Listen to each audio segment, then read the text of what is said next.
So we get a chance to see a lot of different things, and just the kind of stuff that a typical tour wouldn't give people a chance to see. So are we on a behind the scenes This tour? qualifies as a behind the scenes tour, absolutely. So does that mean that we will be bottle feeding a baby rhino today? I'm sorry, no, we missed that this morning. I just know that, you know, baby rhinos need more than one bottle a day. So, right, you know, that's let it. No, I'm just kidding. Our bison grow up, and like most of our animals, most of the year they're feeding themselves out here. You know, we don't have to bring food out here. We use that little bit of food as a treat. And it's because we get it so seldom, it is a treat, and they'll come to it.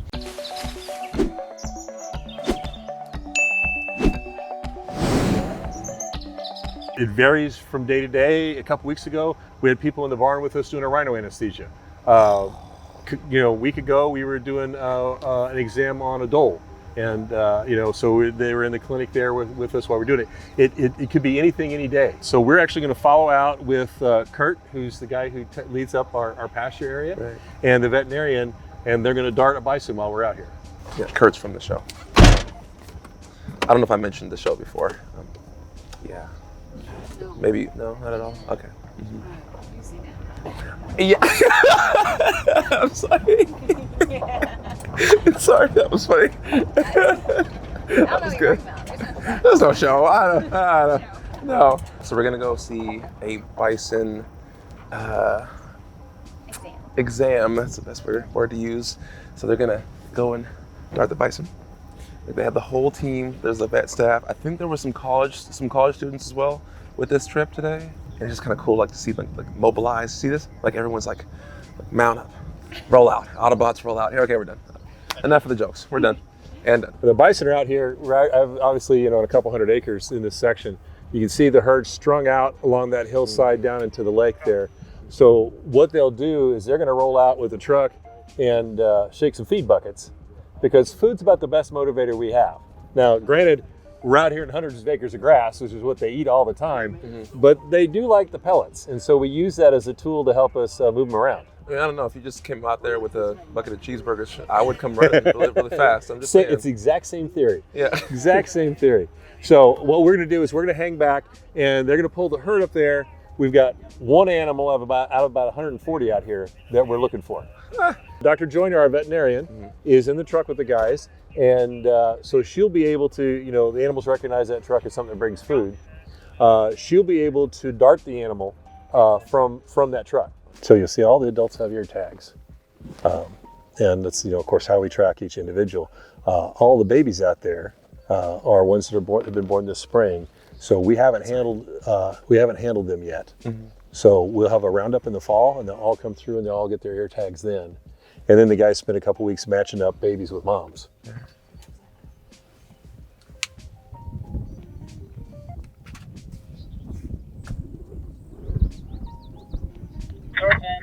Okay, so the dart's in. Nice.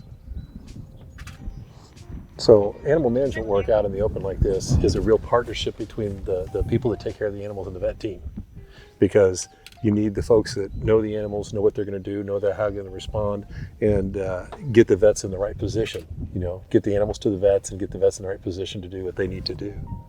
So this is nice. The group is still nice and calm up here feeding. What we do want to watch is that as the drugs start to take effect and an animal starts to stumble or things like that, the others will recognize there's something wrong. And sometimes, he's right up here, and it depends on the animal. Sometimes they'll try to run an animal like that off because it can be, they see it as a threat and they wanted to get them out of the group. But at the same time, I've had bison in particular are very strong herd bonding, and they'll come and protect another animal. So, you know, when we're working out here, we have to be really cautious about how we do things and to be able to give us the a good, safe kind of working space. So we've one of the things that we've done as part of this plan to, you know, move our herd more towards conservation, we're developing a North American Bison Conservation Center. Awesome. And we want to basically use our herd as a model for how we can use space like this and help to have our programs help support the conservation work that's going on out in the field. Bison, you know, of course, are an amazing story. It's one of the first efforts from the zoo world to breed animals to support and restock wild populations. What we've done with the Intertribal Council and supporting the Cheyenne River Sioux Tribe by providing those animals for their programs, and then by improving the breeding genetics of our herd. So there it is. You got them. Improving the genetics of our herd, so these animals will become more valuable and more desirable for some of the work to actually restore bison out to open habitat as well. Yeah, I mean, just seeing them here, this almost feels like natural habitat. I mean, well, it is natural habitat. It is. It is natural habitat. It is. So a lot of this out here has been converted to native prairie grasses. oh, okay. So Yes. we have some sections out here where this is how they're supposed to safe. live. Mm-hmm. Our bison grow up, and like most of our animals, most of the year they're feeding themselves out here. Mm-hmm. We don't have to bring food out here. We use that little bit of food as a treat. It's because we get it so seldom. It is a treat, and they'll come to it. The only thing that's missing is prairie dogs. Yep. We don't miss Oh, the poles, prairie though. dogs, black-footed ferrets. There's a burrowing owls. There's a lot of things that it'd be great to have out here. All right, we're going to go ahead and move up where they are. Awesome. Let's do it.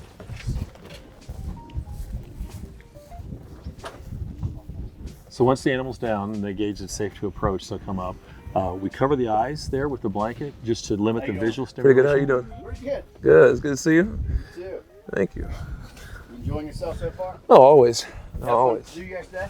Oh, definitely. It was fun like always. We really enjoyed seeing Dr. Priya with the blood draw with the giraffe. That was super You cool. guys did yesterday? Yeah, we did a bunch of things yesterday. We were nonstop moving. I also do want to say I'm not going to pretend like I'm not, but seeing you guys all on TV and stuff, I was like, ooh, this is cool. I know all you. We just watched the Bison on TV on the show. Right. So it's kind of nice. It is nice, yeah. So they put ice bags on the bison to make sure the body temperature stays more regulated and to keep them cool so they don't overheat. Because a lot of times when they, enter a level of stress almost, they can get overheated. And if it's a hot day, we'll make sure the body temperature stays more regulated. So the ice bags help. Because none of us wants to pick up a bison bull and move him, what we're going to do is we've got everything lined up here. He's in the space between the trucks by the trailer. We'll wake him up there, and then his only option then is to step on the trailer and get out of here. Makes sense. Yeah. And so again, when we work out in these big wide open spaces like this, away from anything else, the guys out here get pretty creative sometimes. No, I love that. I see some of the vehicles have a few dents. They're tools. Right. What I love about zookeeping is that it's a lot of it is improv. Like you have to adapt and adjust to the situations to make sure nobody's hurt. Because the animals are basically unpredictable. Like there's a certain level of prediction of the animals, but they will always surprise you every single time. Yeah. So hey Dan, what kind of stuff can you do on the behind the scenes tours? You didn't just say that at all. No, No, not at all. not at all. It varies day to day. So today, this was on our schedule. We needed to do it. We were able to come out and watch this. As I said before, we've had people in when we were doing work on a rhino, have a rhino anesthetized in a barn, doing some footwork. Had folks in there when we were doing exams on cheetahs or dholes. Other things that we do is a lot of times the tour can come out and early in the morning when we're bottle feeding the baby rhino and get a chance to be out there to see the baby come up for her bottle. We do bring people into training sessions when we're working with giraffe. So we get a chance to see a lot of different things and just the kind of stuff that a typical tour wouldn't give people a chance to see. So are we on a behind the scenes This tour? qualifies as a behind the scenes tour, absolutely. So does that mean that we will be bottle feeding a baby rhino today? I'm sorry, no, we missed that this morning. But I will introduce you to some other rhinos this afternoon. Okay. I just know that baby rhinos need more than one bottle a day. So right, that's let it. No, I'm just kidding. Most days end up visiting the Hellbender area. you. So that's an area where our visitors don't get a chance to see things, to get into the Hellbender building and see those animals and learn more about the work we do with the Eastern Hellbender salamanders. Love the Hellbenders. And also American Berry Beetle program as well. So some of the restoration work that we do that's not part of our typical tours, we've included that on the behind the scene tours too. Again, as time allows. So sometimes you get involved with something like this, it could take up the whole time. Wow, nice.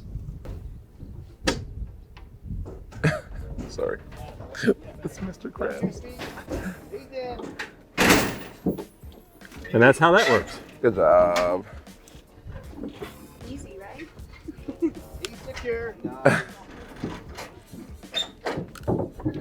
So who put Mr. Krabs on there? It's a long story. It started off as an accident. Now it's a running joke. And that's naked crabs. Right? Yeah, we did. We had to paint something real fast, and we laid it on one of those shields. And when we got done painting it, we peeled it off and like, that looks like SpongeBob. So then every time we're like, hey, someone grab SpongeBob real quick. We gotta go out and get this Bison. So then we needed a couple more shields, so we made Squidward, and then we made crabs. We had Patrick, but it got annihilated. Oh no. Why does that make sense? I know. So we think it's hilarious. People are like, why do you guys have SpongeBob? I'm like, It fit. Not actually. That's part of the behind the scenes tour. Not many people actually get to see SpongeBob and Patrick. It's funny when you've got an antelope trying to kill you and you're sitting there with Mr. With Krabs, Mr. fighting. I love that. Look at that. That's perfect. It's well made too. All right. Well, actually, Oh, is he? that's oh, about I the, see. that's about the Yeah, end I of this see it. story. It's time for us to head over to Carnivore. Awesome. Cool.